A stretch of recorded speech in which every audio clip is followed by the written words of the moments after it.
Love on the Prairie by Oliver Hale.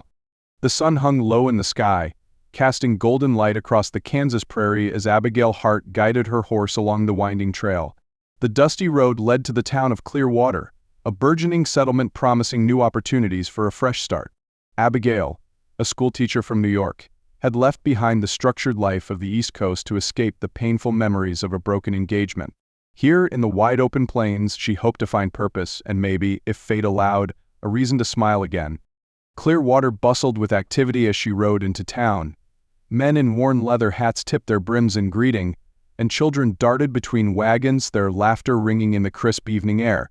Abigail dismounted near the general store, tethering her mare to the post. Her gaze wandered to a tall figure emerging from the blacksmith's shop. He was broad-shouldered, with dark hair curling under the brim of his hat. His shirt, rolled at the sleeves, revealed forearms dusted with dirt. As he looked up, their eyes met. His were a piercing gray, steady and curious. Abigail felt her cheeks warm under his scrutiny. "Afternoon, miss," he said, nodding politely. "Good afternoon," she replied, her voice steady despite the flutter in her chest. That evening, the town held a barn dance to welcome newcomers. Abigail hesitated at the entrance, clutching the lace gloves her sister had gifted her before leaving New York. She wasn't sure she belonged here, among these rugged settlers. "Miss Hart, isn't it?" She turned to see the blacksmith from earlier. Up close, he was even more striking, his weathered face softened by a gentle smile. "Yes, and you are." "Samuel Garrett," he said, offering a hand. "Would you care for a dance?" Before she could overthink, she placed her gloved hand in his. The music started, a lively fiddle tune that set the room in motion. Abigail let Samuel guide her through the steps. Despite her initial nerves, she found herself laughing as they spun across the floor. His movements were confident but never overbearing, and she felt safe in his presence. As the night wore on, they slipped outside for fresh air. Under the stars, Samuel shared his story. He had come to Clearwater after losing his family farm in Missouri during a drought. The forge gave him purpose, though he admitted it's a lonely life sometimes. "I understand," Abigail said softly. "I left New York to escape heartache. Starting over isn't easy, but it's brave." Their conversation flowed effortlessly, each finding solace in the other's words. In the weeks that followed, Samuel and Abigail crossed paths often.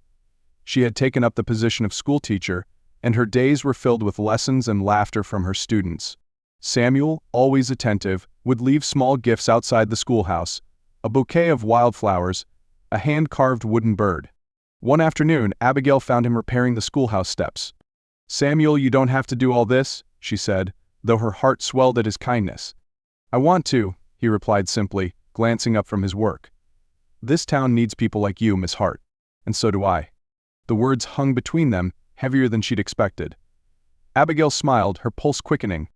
"I suppose I can't stop you, then." Life on the prairie was not without its challenges. A fierce storm swept through Clearwater one evening, rattling windows and tearing shingles from roofs. Abigail huddled with her students in the schoolhouse, trying to keep them calm. When the storm passed, the town emerged to assess the damage. Samuel's forge had taken the brunt of the storm. The roof had caved in, and the tools were scattered, some beyond repair. Abigail found him staring at the wreckage, his usually stoic face clouded with worry. "I'll help you rebuild," she said firmly. "Abigail, you've got enough on your plate," he protested. "We all need a little help sometimes," she countered. "You've done so much for me, it's my turn." Together they rallied the town. Men brought tools, women cooked meals, and children fetched nails. Slowly, the forge came back to life. Abigail worked alongside Samuel, her hands blistered and her skirts dusted with dirt. When the last nail was hammered, Samuel turned to her, his eyes filled with gratitude. "I couldn't have done this without you," he said, his voice thick with emotion. "You won't have to face anything alone," she replied.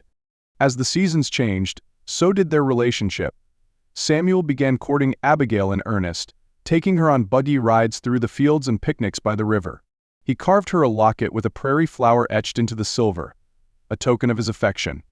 One evening, as the sun dipped below the horizon, Samuel took her hand. "Abigail, you've brought light into my life when I didn't think I'd find it again. I know this land is hard, but it's worth it, with you." He reached into his pocket and pulled out a simple gold band. "Will you marry me?" Tears filled Abigail's eyes as she nodded. "Yes, Samuel. I'll stand by you through everything."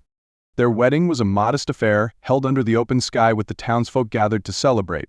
Abigail wore a gown of simple ivory, and Samuel looked dashing in a suit borrowed from the town preacher. As they exchanged vows, the prairie winds whispered through the grass, carrying their promises into the vast expanse of land they now called home.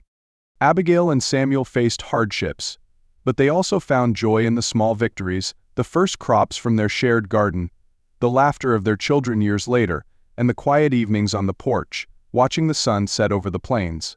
Together they built not just a home, but a life filled with love, resilience, and hope, a reminder that even in the toughest times, love could bloom like wildflowers on the prairie.